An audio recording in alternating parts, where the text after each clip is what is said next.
Never forget Saul Alinsky's first rule for radicals, or one of his key rules for radicals, and that is ridicule is the most powerful weapon. And not forgetting that, we have Stephen Colbert, Seth Meyers, and others on late night still ridiculing Donald Trump for Sweden attack. And of course, this happened on Saturday, where Donald Trump said, look at what's happening last night in Sweden. And of course, what he was talking about was Tucker Carlson's interview with a filmmaker talking about the violence in Sweden, not a specific event, not something that happened on Friday night itself, but of course they had the hashtag, this is Stephen Colbert, never fjord get, and they're mocking him, talking about showcasing Swedish products like Swedish fish candy, IKEA, and ABBA with the tribute never fjord get. And then we had Seth Meyers saying, it turns out what Trump was referring to was not a terror attack in Sweden, but a segment that he saw the night before on Fox News about refugees in Sweden. So far, so true. He said, so Trump literally saw something on Fox News and confused it for reality. There you go. Now, the police say that their comments were taken out of context. So what we see here from the Washington Post is not only a defense of the immigrants, but also an attack on Donald Trump. And of course, the Washington Post, Jeff Bezos, has made it essentially the paper of record for the CIA and the deep state. This is the way they spin it. Even though we had riots on the same night, same day that they're making fun of Donald Trump yesterday, there were massive riots in Sweden. So what do? They spin it, strongly imply that A, Donald Trump is responsible for this. He provoked this. And B, we're going to roll back the narrative of these police who said that there's violence in the cities. And we're going to talk about both of those things and show you where this has been headed. For several months, we've been talking about what's going on. Actually, for the last year, we've been talking about the rising crime rates and other issues. But let's take a look first at how the Washington Post spins this. They say the riot comes 2 days after President Trump implied that immigrants had perpetrated a recent spate of violence. Just 2 days after President Trump provoked widespread consternation. So they don't say that he actually caused the riots, but they imply strongly that he did. They say he provoked widespread consternation. So riots broke out in a predominantly immigrant neighborhood in the northern suburbs of Sweden's capital, Stockholm.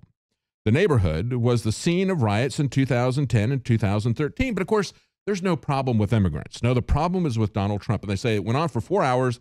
The crowd burned about a half dozen cars, vandalized several shop fronts, threw rocks at police. They beat up a photographer for the local newspaper, stole his camera. But, you know, these people are not bad. They're just misunderstood, right?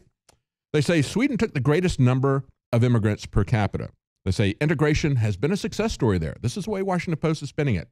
Save for incidents like Monday night. So they can't deny that these riots happened because they just happened. So immediately as it comes out, they try to spin it back and say, no, this is an outlier. This is an aberration. This really isn't characteristic of what's going on. We're going to show you that it truly is. They say that these things have happened in highly segregated neighborhoods. Yes. Why are they segregated? Well, they bring Muslims in because they know that Muslims are going to remain segregated culturally, religiously, and legally. They try to segregate themselves. They self-ghettoize in these areas, and that creates a problem for the next generation. We're going to get to that in a moment here as well. But of course, the Tucker Carlson show that Trump referred to on Saturday, that Friday night show, featured a filmmaker, Ami Horowitz. Now, he had interviewed a couple of Swedish police officers. This is the point now where first they blame Trump, say he provoked widespread consternation, then we had riots.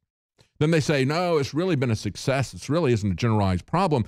And when this filmmaker talked to these Swedish police officers, they've now recanted. Oh, really? They go on to say the two Swedish police officers whose interview provide the basis for this report spoke out on Monday. And they claim that their testimony had been taken out of context. One of them, Anders Gorazan, said the interview was about areas with high crime rates and that there wasn't any focus on migration or on immigration. No, it's just coincidental that these areas with high crime rates happen to be filled with migrants, as we pointed out yesterday. One of the cities that is one of the most dangerous in Europe has a murder rate 3 times out of Paris or Berlin or London, and it is 43% Muslim, 43% immigrant, 90% Muslim of those immigrants. And then they go on to say Horowitz, however, the filmmaker, defended his work to The Guardian, said he was pretty sure that he told the officers what the segment was going to be about. He implied the officers' disavowal was made under pressure from his superiors. You think that's possible? Well, it's not only possible, but we have seen that. And then they go on to say the Washington Post interviewed multiple criminologists in Sweden that said, oh, the idea that immigrants were responsible for a large proportion of crime there was highly highly exaggerated, and there's no such thing as no-go zones. Remember that it was just February the 6th where we reprinted an article from Spisa, a foreign Swedish newspaper. In it, we had a story from Peter Springar. Now, he is not the person that the Washington Post said recanted it. So we've got two articles at InfoWars, one February the 6th, one from February the 7th this year, just a couple of weeks ago. Two other police officers besides these two who just recanted, I believe under pressure, but these other two guys were the ones that we covered, and they did not recant. And so here's the first one, Peter Springar.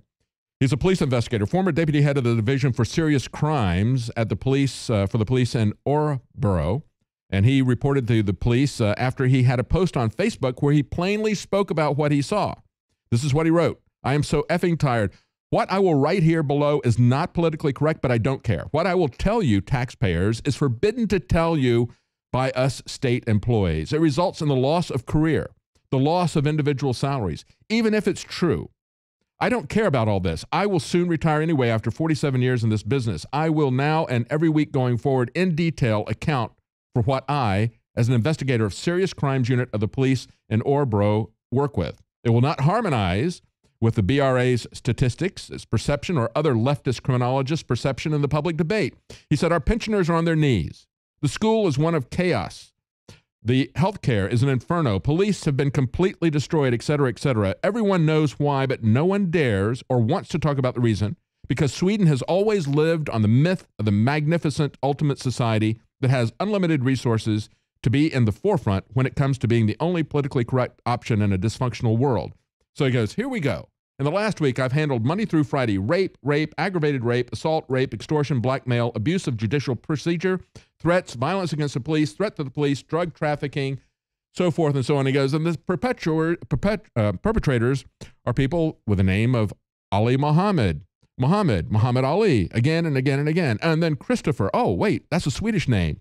That was a drug offense. Then Mahmoud Ali, again and again. And so he goes on with this. Then after that, we had a second police officer come out and underscore that. We had the article on February the 7th.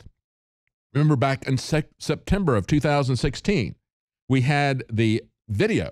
There is no turning back, a Swedish TV ad that said that Swedes must accept multiculturalism. You look at that picture there, the woman in the hijab. And of course, that video has now been flushed from the internet, just as they would like to flush InfoWars and the rest of us who report on this. They took that back. And this is the text from their video. They said, there is no turning back.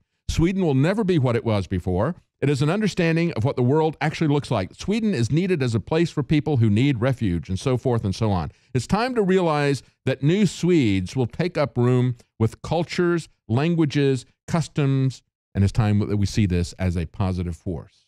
So you have to understand, this is the globalist program that people in Germany, some have called the Great People Replacement, going back to what Bertolt Brecht said. When he looked across at East Germany, of course, he was a communist. He had a lot of faith in communism, and you had people in East Germany trying to get a higher minimum wage. What do? They call the police out, beat them down, and he said, well, I guess it's easier to replace the people than it is to replace the people, the people who govern us. And that is what is happening in Europe. It is a great people replacement. They want to replace the people, their culture, etc. And then on the day that this came out, this last Friday, the day that Tucker Carlson interviewed the filmmaker, we had a story from Stephen Crowder. Frightened Swedes wear bulletproof vests because of terrorism, but Parliament cracks down. He says it's apparent now that citizens have started turning to bulletproof vests for self-defense, but Parliament members are having none of it. Just a few weeks ago, a bulletproof vest saved the life of an 18-year-old in Malmo. That's the city I was talking about earlier. And more people buy and wear bulletproof vests. So the chairman of the Swedish Parliamentary Defense Committee demanded that individuals be prohibited from wearing a bulletproof vest. Why? Because even something that can't hurt somebody else, they don't want you to be able to defend yourself. And as he pointed out, it's the same argument that we have against gun control. If you want to try to defend yourself, they take that down. And today we have an article, we're about out of time, ISIS boasting that Muslims born in the U.S. will become an army of conquest. Of course they will. As I said earlier, they self-ghettoize, and that's the issue for the second generation. What we're going to find is that there's going to be a much higher percentage of radicals in the second generation than there were in the people who originally came here, because the resentment of the ghetto that they were raised in.